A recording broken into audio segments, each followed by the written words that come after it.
Was there concern expressed in the call that people might, express in the media or social media, conspiracy theories or anything like that? Objection, vague, ambiguous. If you recall. I don't recall whether that was discussed.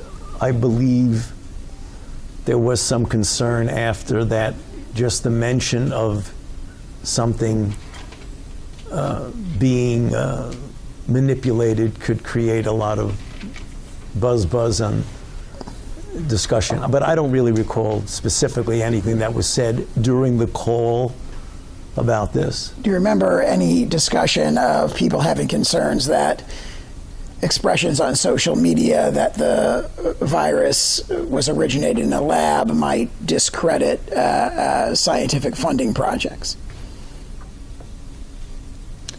I don't recall anything from that phone call.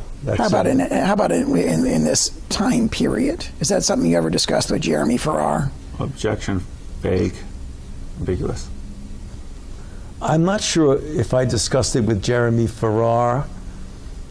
I have a vague recollection that there was concern about, I don't think it had anything to do with social media, but it was a concern of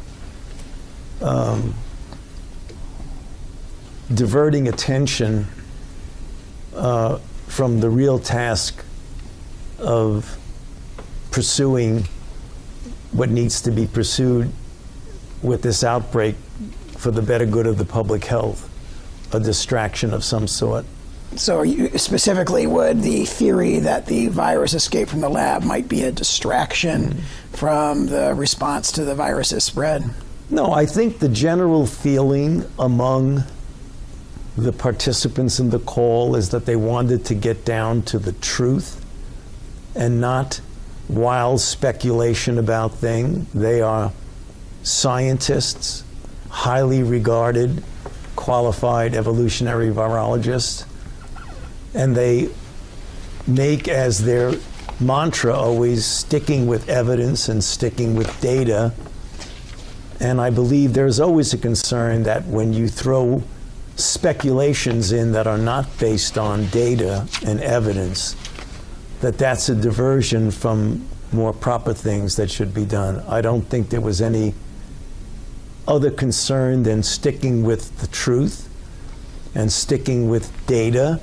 And part of the data would be to carefully look at the virus in a careful, measured way and to determine whether or not the initial concern about the molecular makeup upon further examination either validated that concern or made it clear that that concern was somewhat unwarranted, if not completely unwarranted. That was the nature of the discussion. Was the consensus on the call, I think you said earlier, that they needed more time to investigate this possibility? Right.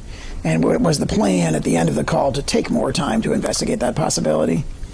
The plan was to go and spend more time carefully looking at it. That was the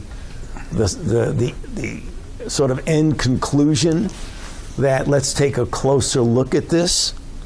And on taking a closer look, perhaps we can, come to a more evidence and fact-based conclusion. Did they in fact do that? Did they take more time and come to an evidence and fact-based conclusion, to your knowledge? Oh, I believe that a few of Kristian and a few of the others carefully got together and looked at it and examined the pros and the cons and the ups and downs and came to the conclusion that their initial concern about the molecular basis of the concern was unwarranted, and that what they saw was quite compatible, in fact suggestive of a natural evolution.